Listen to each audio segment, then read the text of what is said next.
உமக்கு மேல் ஒருவரும் இல்லையே, எல்லோருக்கும் மேலாக உயர்ந்தவர். உமக்கு மேல் ஒருவரும் இல்லையே. அல்லேலூயா, அல்லேலூயா, அல்லேலூயா, ஆமென். அல்லேலூயா, அல்லேலூயா, அல்லேலூயா, ஆமென். ஒருவரால் சிருஷ்டிக்கப்படாமலே. இப்பொழுது கூட இயேசு கிறிஸ்துவோடைய சிலுவை பாடுகள் பற்றி அநேக செய்திகளை பார்த்தோம். இன்றும் கூட ஒரு சில செய்திகளை அதில் பார்க்க போகிறோம். இயேசு கிறிஸ்துவோடைய பாடுகள்னு பார்த்தா சங்கீதம் 22, அப்புறம் ஏசாயா 53, அப்புறம் லேவியராகம புஸ்தகத்தில் அந்த பலிகள், சர்வாங்க தகன பலி, போஜன பலி, சமாதான பலி, பாவ நிவாரண பலி, குற்ற நிவாரண பலி, அதை எல்லாமே பின்னாடி பிரதிஷ்டை பலிகள் அதெல்லாம் பார்த்தோம். இதெல்லாம் இருக்க இயேசு கிறிஸ்துவோடைய சிலுவை பாடுகள் மத்தேயு, மார்க், லூக்கா, யோவான் சுவிசேஷங்கள்லாம் பார்த்துருக்குறோம். இன்றைக்கு பொதுவாக நாம் கவனிக்காத, கவனம் கொடுக்காத ஒரு பகுதியை நாம் பார்க்க போகிறோம். இயேசு கிறிஸ்துவோடைய பாடுகள் பற்றி அங்கே தீர்க்க தரிசனமாய் சொல்லப்பட்டிருக்கிற வசனங்கள். சங்கீதம் 69, சங்கீதம் 69 தான் 69 தான் அவருடைய மனப்போராட்டங்கள் பற்றி அதிகமாய் சொல்லியிருக்கிறது. அங்கே தான் என் ஆகாரத்தில் கசப்பு கலந்து கொடுத்தார்கள், தாகத்துக்கு காடியை குடிக்க கொடுத்தார்கள், அப்படியெல்லாம் எழுதியிருக்கு. அதில் அது மாதிரி காட்டி கொடுத்தவனுடைய பெயர் ஜீவ புஸ்தகத்திலிருந்து கிறுக்கப்பட்டு போவதாக அப்படியெல்லாம் எழுதியிருக்கு. இதை பற்றி இப்போ இவ்வளோதான் சொன்னேன். நான் இன்றைக்கு சங்கீதம் 69 கொஞ்சம் வாசித்து இயேசுடைய பாடுகள், அவருடைய தழும்புகள், காயங்கள், அதுதான் நம்முடைய சுகத்துக்காக கர்த்தர் செலுத்தின கரையம் அப்படின்னா, இப்போ அவைகளை நாம் நன்றாய் அறிந்திருக்கிறது மிகவும் அவசியமாக இருக்கிறது. சர்வாங்க தகன பலி, போஜன பலி, சமாதான பலியை பற்றி கூட பார்த்தோம். பாவ நிவாரண, குற்ற நிவாரண பலியை பற்றி கொஞ்சம் பார்த்துட்டு விட்டுட்டோம். அதையும் கூட நம்ம பார்க்க வேண்டியிருக்கும். இப்பொழுது சங்கீதம் 69 அவருடைய பாடுகள் பற்றி தீர்க்க தரிசனமாய் சொல்லப்பட்ட பகுதி, அதை நாம் சற்று கவனிப்போமாக. இந்த சங்கீதம் தாவீதினால் எழுதப்பட்டது. தாவீது இஸ்ரவேலின் சங்கீதங்களை இன்பமாய் பாடின தாவீது. அதான் சொல்கிறா, யாக்கோபின் தேவனால் அபிஷேகம் பண்ணப்பட்டு இஸ்ரவேலின் சங்கீதங்களை இன்பமாய் பாடின தாவீது அப்படின்னு சொல்லியிருக்கிற அந்த தாவீது இஸ்ரவேல் தேசத்துக்கான சங்கீதங்கள், இஸ்ரவேலின் சங்கீதங்கள்னு பொதுவாக சொல்லுவோம். இஸ்ரவேலர் தங்களுடைய வாழ்நாள் முழுவதும் பயன்படுத்தின அந்த சங்கீதங்கள் இந்த சங்கீத புஸ்தகத்தில் நிறையா இருக்குது. அதில் இயேசுடைய பாடுகளை பற்றி சொல்லியிருக்கிறதுல சங்கீதம் 22, இந்த சங்கீதம் 69. இன்றைக்கு 69 பற்றி நாம் சற்று பார்க்க போகிறோம். சோஷனீம் வாத்தியத்தில் வாசிக்க ராகத்தலைவனுக்கு ஒப்புவிக்கப்பட்ட தாவீதின் சங்கீதம்.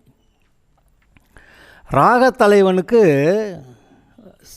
சங்கீதத்தை பாடிட்டு இந்த ராக நீ போட்டுக்க அப்படின்னு சொல்லி ராகத்தலைவனுக்கு ஒப்புவிக்கப்பட்ட சங்கீதம் தாவீதின் சங்கீதம்னு பார்க்குறோம். சரி, இதில் மொத்தம் 36 வசனங்கள் இருக்கின்றன. கொஞ்சம் பெரிய சங்கீதம்தான், அதனால் முடிந்த மட்டுக்கு நாம் பார்க்கலாம். தேவனே என்னை ரட்சியும், வெள்ளங்கள் என் ஆத்மா மட்டும் பெருகி வருகிறது. முதல் வசனத்திலேயே இயேசு கிறிஸ்துவோடைய பாடுகள் எப்படி இருக்க போகிறது என்று சொல்லப்பட்ட தீர்க்க தரிசன பகுதியிலே வசனமே எப்படி ஆரம்பிக்குது பாருங்கள். தேவனே இயேசு சொல்கிற மாதிரி பேசுகிற மாதிரி இந்த சங்கீதத்தை நீங்கள் வாசிக்கணும். தாவீதோடைய சங்கீதமாக இருந்தாலும் இயேசுவே ஜெபம் பண்ணின மாதிரி இந்த ஜெபமாக இந்த சங்கீதத்தை நீங்கள் வாசிங்கன்னா நல்லா விளங்கிடும். தேவனே என்னை ரட்சியும், வெள்ளங்கள் என் ஆத்துமா மட்டும் பெருகி வருகிறது. ஆழமான உளையில் அமிழ்ந்திருக்கிறேன், நிற்க நிலை இல்லை, நிலையாத ஜலத்தில் ஆழ்ந்திருக்கிறேன், வெள்ளங்கள் என்மேல் புரண்டு போகிறது. ஆரம்பிக்கும் போதே வெள்ளங்களின் ஆத்மா மட்டும் பெருகி வருகிறதுன்னு, இப்போ நிற்க நிலையில்லை, நிலையாத ஜலத்தில் ஆழ்ந்திருக்கிறேன், வெள்ளங்கள் என்மேல் புரண்டு போகிறதுன்னு. நான் கூப்பிடுகிறதுனால இளைத்தேன், என் தொண்டை வறண்டு போயிற்று, என் தேவனுக்கு நான் காத்திருக்கையால் என் கண்கள் பூத்து போயிற்று. அவர் எப்பேற்பட்ட மனநிலையோடு ஜெபம் பண்ணியிருக்கிறாருங்கிறதையும் நம்ம இதில் கொஞ்சம் கவனிக்கலாம். நிமித்தமில்லாமல் என்னை பகைக்கிறவர்கள் என் தலைமயிரிலும் அதிகமாக இருக்கிறார்கள். இந்த பரிசேயர் சதுசேயர் ஆசாரியர்களுக்கு மட்டும்தான் இவரை கொலை செய்ய வேண்டும் என்ற ஆசை இருந்தாலும் கூட இன்னும் எவ்வளவோ பேர் இயேசுவுக்கு விரோதமாக அங்கே கூட்டம் கூடினார்கள் அப்படியெல்லாம் பார்க்குறோம். அந்த கூட்டம் கூடினதை பற்றி நம்ம சங்கீதம் 2லையும் நம்ம வாசிக்கலாம். ஆனால் இங்கே இப்போக்கி நம்ம இதை பார்க்கலாம். நிமித்தமில்லாமல் என்னை பகைக்கிறவர்கள் என் தலைமயிரிலும் அதிகமாக இருக்கிறார்கள். எது பொய்யாவே தீர்க்க தரிசனம் சொல்லிட்டாருன்னு நினைக்கிறீங்களோ? தலைமயிரிலும் அதிகமானா அப்போ எவ்வளோ அதிகமான சத்துருக்கள் இயேசுவுக்கு விரோதமாக எழுப்பினார்கள். வீணாக எனக்கு சத்துருக்களாகி என்னை சங்கரிக்க வேண்டும் என்றிருக்கிறவர்கள் பலத்திருக்கிறார்கள். வீணாக எனக்கு சத்துருக்களாகி அந்த ஒப்பு கொடுக்குற வேலையை மட்டும்தான் இந்த யூதர்கள் செஞ்சாங்க. ஆனால் இவங்களோட சேர்ந்துக்கிட்டு எவ்வளவு பேர் ஆர்ப்பாட்டம் பண்ணாங்க, சிலுவையில் அறையணும்னு சொன்னாங்க. அதெல்லாம் பார்க்கும்போது வீணாக எனக்கு சத்துருக்களாகி என்னை சங்கரிக்க வேண்டும் என்று இருக்கிறவர்கள் பலத்திருக்கிறார்கள். அதாவது இவங்க போய் சிலுவையில் அறையலை, ஆனால் அந்த கூட்டத்தில் சேர்ந்ததுனால இவர்களுக்கும் அதே தண்டனை வரும் என்று நீங்கள் நினைத்து பாருங்கள். இன்றைக்கும் ஒரு கூட்டத்தில் அங்கே பெரிய ஆர்ப்பாட்டம் அடிதடி எல்லாம் இருந்தால் அடிதடி செய்யாதவங்க கூட அந்த கூட்டத்தில் தான் மாட்டுவான். பார்த்தீங்களா? ஏன் அங்கே போனால் அந்த கூட்டத்தில் இவன் சப்போர்ட் பண்ணுறான், அப்போ அதனால் அந்த தண்டனை அங்கே வருது. அதுபோல் இங்கே நீங்கள் பாருங்கள், வீணாக எனக்கு சத்துருக்களாகி என்னை சங்கரிக்க வேண்டும் என்று இருக்கிறவர்கள் பலத்திருக்கிறார்கள். நான் எடுத்துக்கொள்ளாததை நான் கொடுக்க வேண்டியதாயிற்று. திருடினதை கொடுக்கலாம், திருடாமல் இருக்கிறப்ப கொடுறான்னா தேவனே நீர் என் புத்தியீனத்தை அறிந்திருக்கிறீர், என் குற்றங்கள் உமக்கு மறைந்திருக்கவில்லை. என் புத்தியீனத்தை அறிந்திருக்கிறீர்ங்கிறது ஒருவேளை இயேசு சொன்ன மாதிரி தெரியுதான்னாக்க இப்போக்கு அதை பற்றி ரொம்ப ஒன்றும் பேச வேண்டாம். ஆனால் அவர் தான் ஜெபம் பண்ணார், கூடுமான அந்த பாத்திரம் என்னை விட்டு நீங்கள் கடவுதுன்னு. மற்ற எல்லா விஷயங்கள்லேயும் சரியாக இருந்தார். இப்போ அந்த ஒரு விஷயத்தில் மாத்திரம் விலகி கூடுமான அந்த பாத்திரம் என்னை விட்டு நீங்கட்டும்னு ஜெபம் பண்ணதை நினச்சி பாருங்கள். அந்த விதத்தில் அவர் பிதாவாகி தேவனுடைய சித்தத்துக்கு கொஞ்சம் விலகி நிற்கிறத பார்க்குறோம். ஏன்னா அவ்வளோ பயங்கரம். சேனைகளின் கர்த்தராகிய ஆண்டவரே, உமக்காக காத்திருக்கிறவர்கள் என் நிமித்தம் வெட்கப்பட்டு போகாதிருப்பார்களாக.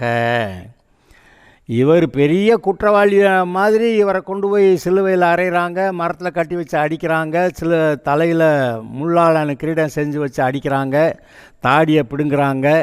இவங்க தான் இந்த இயேசுனார் தான் பெரிய குற்றவாளி மாதிரி எல்லாரும் நின்று அங்கேருந்து ஆர்ப்பரிக்கிறாங்க. இவரை கொலை செய்யணும், மரண தண்டனை விதிக்கணும், சிலுவையில் அறையணும் எம்படி பேசுனாங்க. இவர்கள் இப்படியே செய்கிறதுனால இயேசு அவ்வளவு பாடுபடுகிறதுனால இப்போ அவர் ஒரு ஜெபம் பண்ணுறாரு. இயேசுவை பின்பற்றினவர்கள்,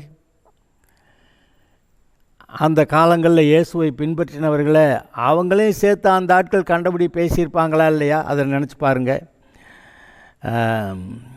தேவனே, சேனைகளின் கர்த்தராகிய ஆண்டவர், ஆண்டவரே உமக்காக காத்திருக்கிறவர்கள் என் நிமித்தம் வெட்கப்பட்டு போகாதிருப்பார்களாக. என்னை பின்பற்றினது நிமித்தம் அந்த ஜனங்கள் வெட்கப்பட்டு போகாதபடி கர்த்தர் நீர் பார்த்து கொள்வீராக. அப்படி ஒரு ஜெபம் வர்றதை பார்க்குறீங்க. இஸ்ரவேலின் தேவனே உம்மை தேடுகிறவர்கள் என் நிமித்தம் நாணமடையாதிருப்பார்களாக. இப்போது நம்ம நினைக்கிறோம், இயேசுவை ஏற்றுக்கிட்டு அந்த சர்ச் கார்டாக போகிற, பைபிளையாக தூக்கணும் அப்படின்னா வெட்கப்பட்டுக்கிட்டு பைபிளை ஒழிச்சு வச்சு கொண்டு வர்றது, சர்ச்சுக்கு தான் போகிறேன்னு சொல்லாமல் வர்றது, அதெல்லாம் ஒரு விதத்தில் வெட்கப்பட்ட மாதிரி தானே இருக்குது. அது மாதிரி இங்கே இவர் என்ன பண்ணுறாரு, உம்மை தேடுகிறவர்கள் என் நிமித்தம் நாணமடையாதிருப்பார்களாக. இயேசு தேவனுடைய குமாரன், அவர் மேசியா, அபிஷேகம் பண்ணப்பட்டவர், மனுஷனுடைய பாவங்களுக்காக பரிகாரம் செய்ய வந்தவர். இவர் சிலுவையில் தொங்குறதை பார்த்து ஐயா அம்பிடுத்தானா கதை அப்படின்னு சொல்லி எல்லாரும் கேவலமாக பேசும்போது கர்த்தரை பின்பற்றினவர்கள் நாணமடையாதிருக்கும்படிக்கு கர்த்தாவே நீர் உதவி செய்யணும். எந்தெந்த விதத்தில் ஜெபம் பண்ணுறாருன்னு பாருங்களேன். இன்றைக்கு நம்முடைய கிறிஸ்தவ வாழ்க்கையிலே உண்டாகக்கூடிய எல்லா மனநிலையும் நீங்கள் அங்கே பார்க்குறீங்க. அதுக்காக கர்த்தர் ஜெபம் பண்ணதை பார்க்குறீங்க. உமது நிமித்தம் நிந்தையை சகித்தேன். பிதாவாகிய தேவன் நிமித்தம் இயேசு சொல்கிறார், நான் எனக்கு வந்த நிந்தையெல்லாம் நான் சகித்தேன். லச்சை என் முகத்தை மூடிற்று. லச்சைன்னா கேவலம். எல்லாரும் பார்க்குறாங்க, தேவனுடைய குமாரன்னா இப்போ இறங்கி வரட்டும், நாங்கள் நம்புகிறோம். அநேகரை ரட்சித்தான், தன்னைத்தானே ரட்சித்து கொள்ள திராணி இல்லை. அப்படியெல்லாம் சொல்லும்போது அந்த நிந்தை, அந்த கேவலம், அப்புறம் ஒரு நேரத்தில் பார்த்திங்கனாக்க அவரை நிர்வாணமாக்கி சிலுவையில் அறையிறதெல்லாம் பார்க்குறீங்க. அப்போ இதெல்லாம் நடந்தபோது நிறைய பேருக்கு உண்மையிலே ஒரு தேவனுடைய குமாரன் தானே, என்ன இப்படியெல்லாம் ஆகிக்கிட்டு இருக்கு அப்படின்னு சொல்லி அதாவது அவங்களுக்கே வெட்கப்பட்டு கேவலப்பட்டு போகாத அளவில் நீங்கள் அவங்கள கவனிக்கணும். அதாவது விசுவாசிகளுடைய இருதயம் கர்த்தருக்குள்ளே உறுதியாய் திடனாக இருக்க வேண்டும். அதுக்கேற்ற ஒரு அபிஷேகம் இயேசுவை பின்பற்றினவர்களுக்கு இருக்கட்டும் அப்படின்னு இயேசு இங்கே ஜெபம் பண்ணுறதை நீங்கள் பார்க்குறீங்க. என் சகோதரருக்கு வேற்று மனுஷனும் என் தாயின் பிள்ளைகளுக்கு அந்நியனுமானேன். அந்த வீட்டுக்குள்ளே தான் இருக்கிறாரு. மீதி சகோதர சகோதரிகள் இருக்கிறாங்க. மரியாளுக்கும் யோசேப்புக்கும் இவர் யாருன்னு தெரியும். ஆனால் அவங்களுக்கு தெரியாது, அந்த சகோதரர்களுக்கு தெரியாது. அவங்கெல்லாமே இவரை எவ்வளவு பேசுகிறாங்கன்னா, என் சகோதரருக்கு வேற்று மனுஷனும். அப்போ குடும்பத்தில் கூட பிறந்த ஆள் கிடையாது, எவனோ ஒருத்தன் போடாவேன் அப்படின்னு சொல்கிற மாதிரி வேற்று மனுஷனும் என் தாயின் பிள்ளைகளுக்கு அந்நியனுமானேன். இயேசு கிறிஸ்து முதற் பிறந்தவர். அவர் மரியாள் தன்னுடைய முதற் பேரான குமாரனை பெருமளவும் யோசேப்பு அவளை அறியாதிருந்தான் போட்டிருக்கு. ஆனால் இயேசு கிறிஸ்து பிறந்த பிறகு யோசேப்புக்கும் மரியாளுக்கும் பிள்ளைகள் இருந்திருக்கிறார்கள். அதான் 3 அந்த பையங்க பேர் எழுதியிருக்கு. பொம்பளை பிள்ளைங்க எல்லாம் இங்கே இருக்கிறாங்களே அப்படின்லாம் எழுதியிருக்கு. அதை சொல்கிறப்ப என் தாயின் பிள்ளைகளுக்கு அந்நியனுமானேன். யோசேப்புடைய குமாரன் என்று எண்ணப்பட்டாலும் கூட யோசேப்புக்கு பிறந்தவர் கிடையாது. ஆனால் மரியாளுக்கு பிறந்தவர். மரியாளுக்கு இன்னும் பின்னாடியே பிள்ளைங்க இருக்கிறாங்க. என் தாயின் பிள்ளைகளுக்கு அந்நியனுமானேன். அப்போ அந்த வீட்டுக்குள்ளேயே இயேசு கிறிஸ்துவை எந்த அளவுக்கு தள்ளி வச்சிருக்கிறாங்கன்னு நீங்கள் சற்று கவனிக்கலாம். உம்முடைய வீட்டை குறித்து உண்டான பக்தி வைராக்கியம் என்னை பட்சித்தது. உம்மை நிந்திக்கிறவர்களுடைய நிந்தனைகள் என் மேல் விழுந்தது. உம்முடைய வீட்டை குறித்து உண்டான பக்தி வைராக்கியம் என்னை பட்சித்தது.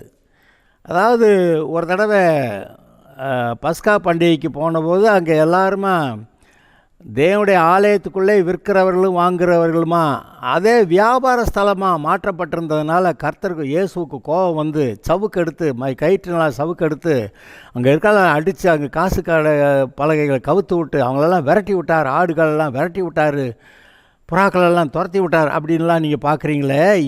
அந்த சமயத்தில் அப்பைக்கு உடனே சீஷர்கள் கண்டுபிடிக்கலை. ஆனால் பின்னாடி அவங்க புரிஞ்சுக்கிட்டாங்களாம்.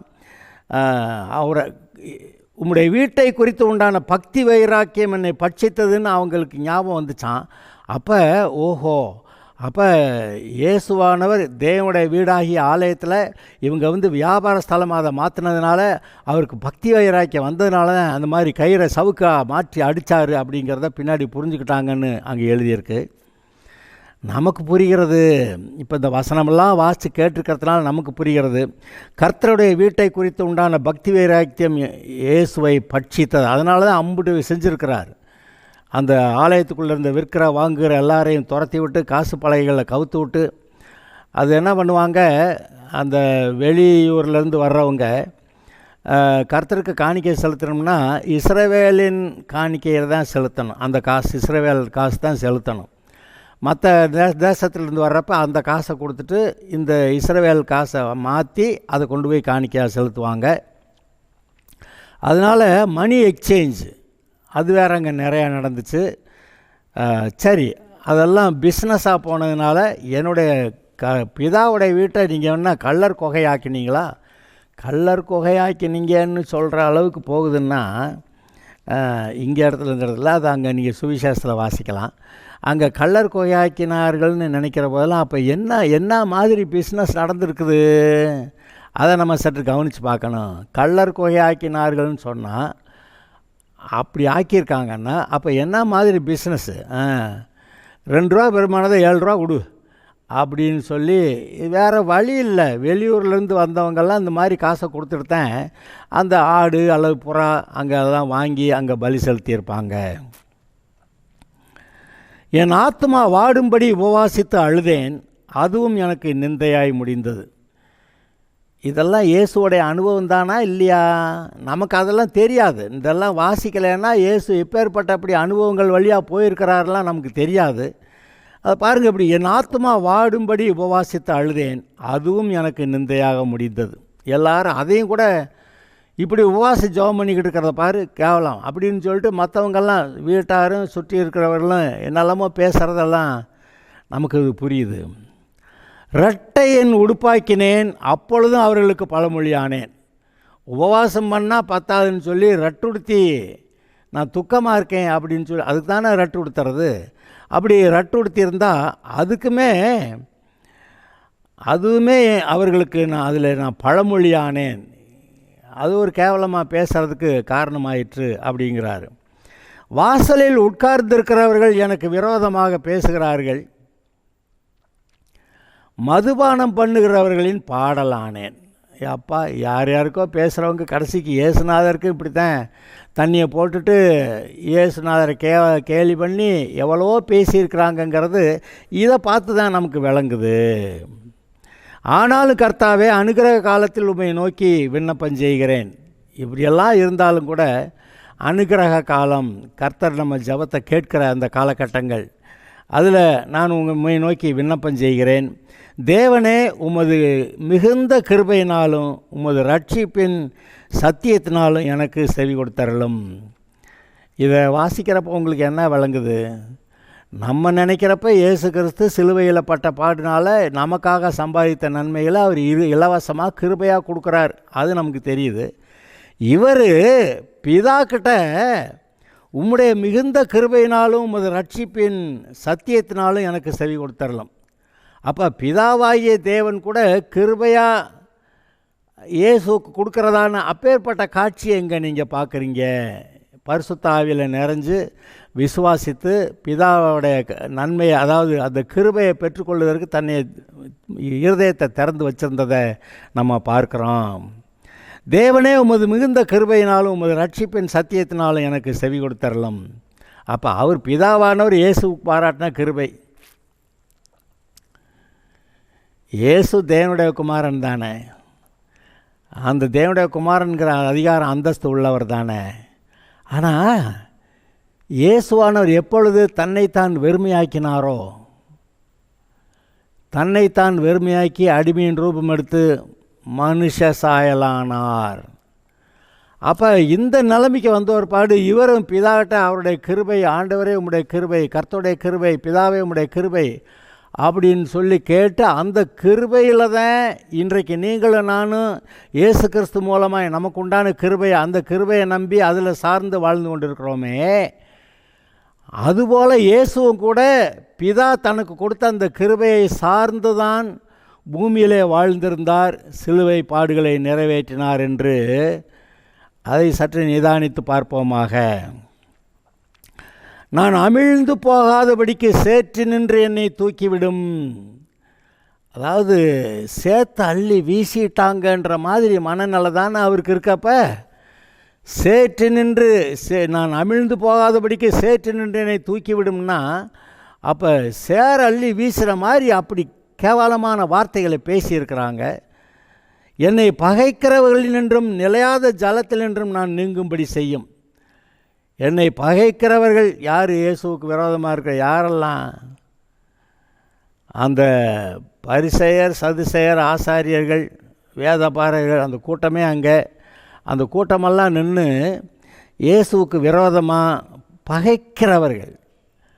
அதாவது இவர் சொல்கிறது சரியில்லை அப்படின்னு சொல்கிறது வேறு, பகைக்கிறது வேறு. சவுல் ராஜா தாவீதை பகைத்து அவனை வெட்டி கொன்றோன்னு எத்தனை முயற்சி பண்ணான்னு பார்த்துருக்கீங்களா? அப்போ தாவீதுக்கும் சவுல் ராஜாவுக்கு என்ன பிரச்சனை? சவுல் ராஜாவாக இருக்கிறான், 40 வருஷம் ராஜாவாக இருக்கிறான். அதுக்கடுத்து தாவீது ராஜாவாக வர்றான். தாவீது ராஜா வர்றாங்கிறதே அவனுக்கு தாங்கலை. அப்போ தாவீதை பகைத்து, அதாவது குமார்த்தியை கல்யாணம் பண்ணி கொடுத்துட்டு அப்புறம் தாவீதை கொலை செய்யணுங்கிறான். அதை அந்த மீகாள் தாவீதை காப்பாற்றி விட்டுறா. அது அவனுக்கு கோபம். அப்புறம் அந்த தாவீதோடைய மனைவி அந்த மீகாளை இந்த சவுல் ராஜா வேற ஒருத்தர் கல்யாணம் பண்ணி கொடுத்துட்றான். அப்போ இதெல்லாம் இது மாதிரியான அநேக காரியங்கள் அங்கே நடக்கிறது. இயேசுவோடைய விஷயத்தில் என்னை பகைக்கிறவர்கள் என்றும் நிலையான ஜலத்தினின்றும் நான் நீங்கும்படி செய்யும். ஜலப்பிரவாகங்கள் என்மேல் புரளாமலும், ஆழம் என்னை விழுங்காமலும், பாதாளம் என்மேல் தன் வாயை மூடி அடைத்து கொள்ளாமலும் இருப்பதாக. இந்த வசனத்தை திரும்ப வாசிக்கிறேன்.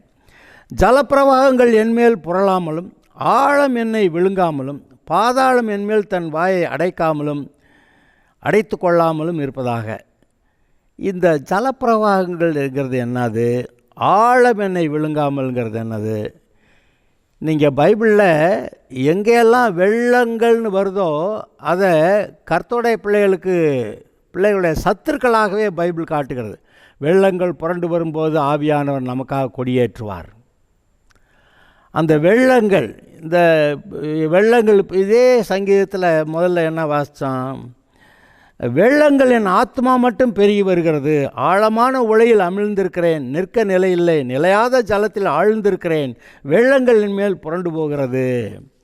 அப்படியெல்லாம் பார்க்குறோம். அப்போ அந்த வெள்ளங்கள்னு பைபிளில் வர்றது எல்லாமே கர்த்தருடைய பிள்ளைகளுடைய சத்துருக்களாக இருக்கிறவர்களை பற்றி பேசக்கூடிய காரியம்.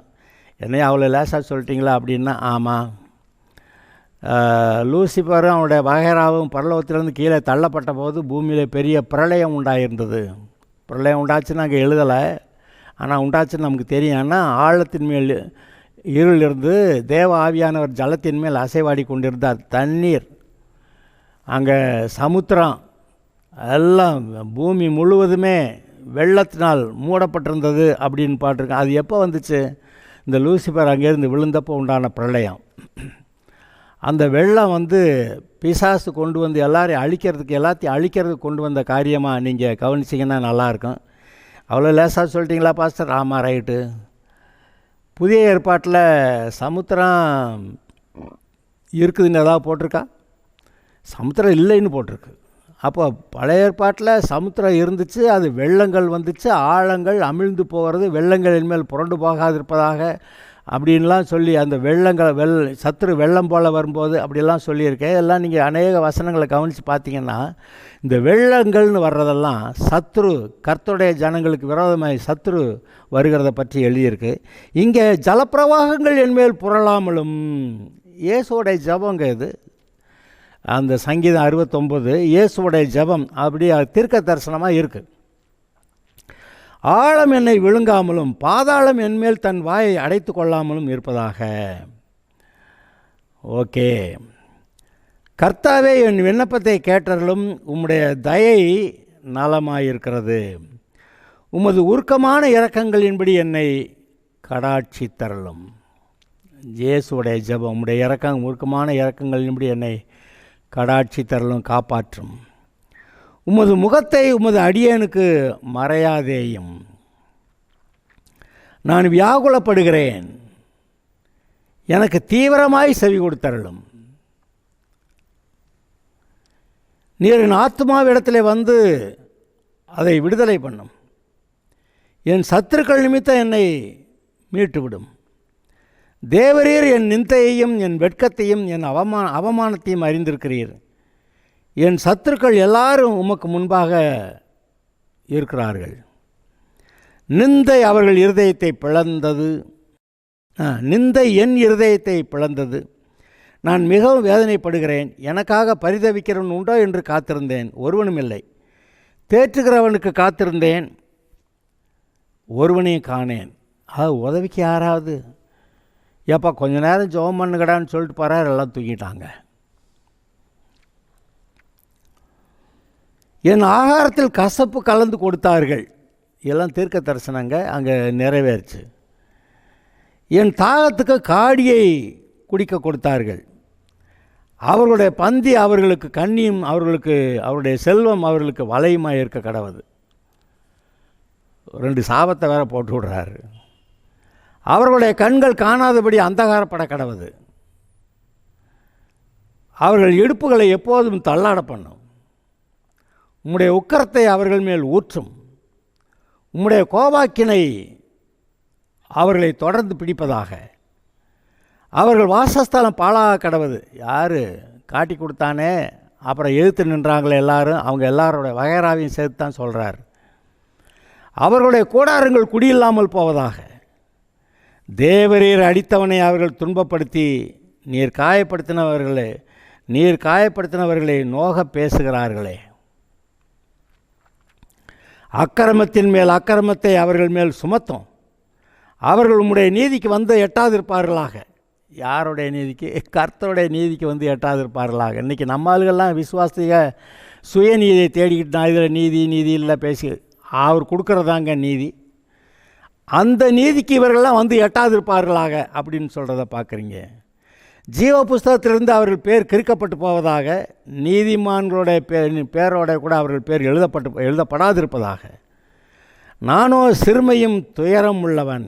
தேவனே, உம்முடைய ரட்சிப்பு எனக்கு உயர்ந்த அடைக்கலமாவதாக. தேவனுடைய நாமத்தை பாட்டினால் துதித்து அவரை ஸ்தோத்திரத்தினால் மகிமைப்படுத்துவேன். கொம்பும் விரிகுழம்பும் உள்ள காளையர்தை பார்க்கலும் இதுவே கர்த்தருக்கு பிரியமாயிருக்கும். சாந்த குணமுள்ளவர்கள் இதை கண்டு சந்தோஷப்படுவார்கள். தேவனை தேடுகிறவர்களே, உங்கள் இருதயம் வாழும். கர்த்தர் எளியவர்களின் விண்ணப்பத்தை கேட்கிறார். கட்டுண்ட தம்முடையவர்களை அவர் புறக்கணியார். வானமும் பூமியும் சமுத்திரங்களும் அவையில் சஞ்சரிக்கிற யாவும் அவரை துதிக்க கடவது. தேவன் சீயோனை ரட்சித்து யூதாவின் பட்டணங்களை கட்டுவார். அப்பொழுது அங்கே குடியிருந்து அதை சுதந்திரித்து கொள்வார்கள். அவருடைய ஊழியக்காரரின் சந்ததியார் அதை சுதந்திரித்து கொள்வார்கள். அவருடைய நாமத்தை நேசிக்கிறவர்கள் அதில் வாசமாயிருப்பார்கள். பாதி சங்கீதத்துக்கு, அதாவது 1/3 ஆஃப் த சங்கீதம் என்னை காட்டி கொடுத்த எனக்கு விரோதமாக இருந்த இவர்களுக்கு மேலே எப்பேற்பட்ட சாபம் வரக்கடவுது அப்படின்னு சொன்ன பகுதியை வாசிக்கிறீங்க. அதில் காட்டி கொடுத்தவன் பேர் ஜீவ புஸ்தகத்திலிருந்து கிறுக்கப்பட்டு போவதாக அப்படியெல்லாம் வாசிக்கிறோம். அந்த பாடுகள் எவ்வளோ பயங்கரம். என் ஆகாரத்தில் கசப்பு கலந்து கொடுத்தார்கள், என் தாகத்துக்கு காடியை குடிக்க கொடுத்தார்கள், அப்படியெல்லாம் இருக்குது. இப்பொழுது இயேசுடைய பாடுகளை பற்றி அந்த சங்கீதம் 22 ஏசாயா 53 இதையும் சேர்த்து நீங்கள் வாசித்து அதை நீங்கள் தியானிக்க வேண்டும். இதுக்கு ஒரு டைம் எடுக்கணும். நீங்கள் தியானம் பண்ணுங்கள். அந்த காரியங்கள் உங்களுடைய இருதயத்தில் ஒரு வெளிப்பாடாக வரும். இயேசு எவ்வளவாய் பாடுபட்டார், அவருடைய தழும்புகளால் குணமானோம் என்று எழுதியிருக்கிறபடியாலே அவருடைய பாடுகளை நாம் தியானிப்பது நமக்கு நல்லது, நமக்கு பிரயோஜனமானது. ஆதலால் அவருடைய பாடுகளை தியானிப்போமாக. சங்கீதம் 69 சங்கீதம் 22, ஏசாயா 53 மிக முக்கியமான பகுதிகள். இதை வாசியுங்கள், தியானியுங்கள். கர்த்தர் உங்களை ஆசீர்வதிப்பார்.